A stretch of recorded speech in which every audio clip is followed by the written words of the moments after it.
নমস্কার, কেমন আছেন সবাই? আশা করি সবাই খুব ভালো আছেন। জ্যোতিষ কিচেন আপনাদের সবাইকে অনেক অনেক স্বাগত। তো আজকে আবার চলে এসেছি আপনাদের জন্য আরেকটি নতুন ভিডিও নিয়ে। আপনারা নিশ্চয়ই বুঝে গেছেন আমি কি আজ তৈরি করব। হ্যাঁ বন্ধুরা, ঠিকই বুঝেছেন, আজ আমি করব দই বড়া। তো চলুন দই বড়াটা বানানো শুরু করি। প্রথমেই আমি দই বড়ার জন্যে ডালটা আমি আগের থেকে ভিজিয়ে রেখেছিলাম। ডালটা পুরো ভিজে গেছে দেখুন। এবার এই ডালটা আমি গ্রাইন্ডিং করে নেব। একটু জল দিয়ে দিচ্ছি। ডালটা আমি বেটে নেব। দেখুন ডালটা বাটা হয়ে গেছে। খুব সামান্য জল দিয়ে ডালটা বাটতে হবে, না হলে বড়াগুলো তৈরি করা যাবে না। ডালটা বেশি নরম হয়ে গেলে বড়া তৈরি করতে অসুবিধা হবে। এবার ডালটা আমি বেটে একটু ঢেকে রেখে দিলাম কিছুক্ষণ রাখার পরে এবার ডালের ভিতরে দিয়ে দিচ্ছি আমি নুন আর একটু আদা কুচি করে দিলাম। এবার ডালটা আমি ভালো করে ফেটে নেব। যত ফেটা হবে ডালটা, বড়াটা ততই ভালো হবে। তার জন্য অনেকক্ষণ ধরে ডালটা ফেটতে হবে। আপনারাও তাই করবেন, অনেকক্ষণ ধরে ডালটা ফেটবেন। দেখুন ফেটতে ফেটতে ডালটা অনেক হালকা হয়ে গেছে। এবার আর বেশিক্ষণ ফেটতে হবে না, ডালটা প্রায় হয়ে গেছে ফেটা। এবার আমি দই বড়ার জন্য দইটা রেডি করে নেব। একটা গামলার ভিতরে আমি দইটা ঢেলে নিচ্ছি।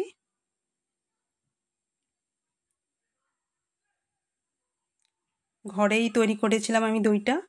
এই দই বড়ার জন্যে দইটা ঢালা হয়ে গেছে, একটা গামলার ভিতরে ঢেলে নিলাম। এবার এই দইটা আমি ভালো করে ফেটে নেব।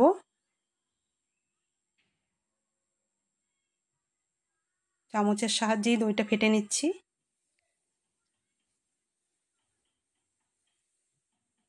এবার এই দইয়ের ভিতরে দিয়ে দেবো একটু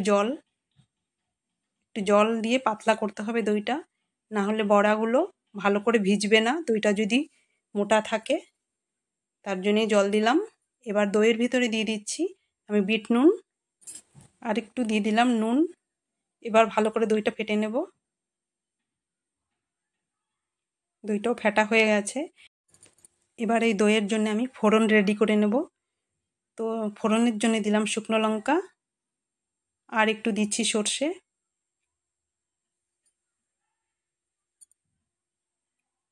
আর কিছুটা দিয়ে দেব কারি পাতা।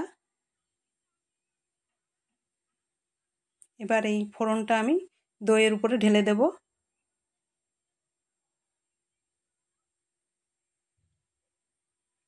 দইয়ের উপরে ঢেলে দিলাম দেখুন।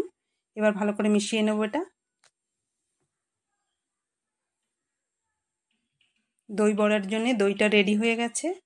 এবার যাব আমি বড়াগুলো তৈরি করতে।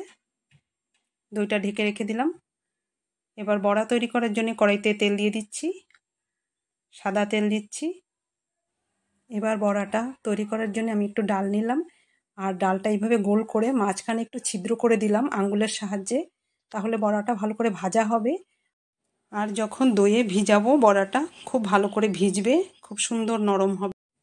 তার জন্যই মাঝখানে একটু ছিদ্র করে দেওয়া। গরমের দিনে দই বড়াটা তো খেতে খুবই ভালো লাগে। এইভাবে ঘরে তৈরি করে খেলে তো আরও ভালো। দেখুন এক সাইড ভাজা হয়ে গেছে বড়াগুলো, উল্টে দিলাম। বড়াগুলো ভাজা প্রায় হয়ে গেছে। এবার এগুলো আমি বের করে নেব। দেখুন এইভাবে করবেন। এবার আরও কতগুলো বড়া ভাজতে দিয়ে দেব। একে একে এইভাবে বড়া ভেজে আমি একসঙ্গে দইয়ের ভিতরে ভিজাবো। এগুলো ভাজা হয়ে গেছে। এবার আমি সব দইয়ের ভিতরে ঢেলে দিচ্ছি বড়া। এটা আমি 3-4 ঘন্টার জন্য দইয়ের ভিতরে ভিজিয়ে রাখবো। তাহলে ভালো করে রসটা ঢুকবে বড়ার ভিতরে, নরম হবে বড়াটা, খেতে ভালো লাগবে। দেখুন ভিজে গেছে বড়া ভালো করে। 3-4 ঘন্টা পরেই দেখাচ্ছি। দেখুন এক একটা ভিজে কত বড় হয়ে গেছে। তো দেখছেন কত সুন্দর হয়ে গেছে দই বড়া। এটা খেতে দারুণ লাগে। আপনারা ঘরে এইভাবে দই বড়া করে খাবেন। ভিডিওটি সম্পূর্ণ দেখার জন্য আপনাদের সবাইকে অনেক অনেক ধন্যবাদ। যদি ভালো লেগে থাকে তাহলে প্লিজ চ্যানেলটিকে সাবস্ক্রাইব করবেন।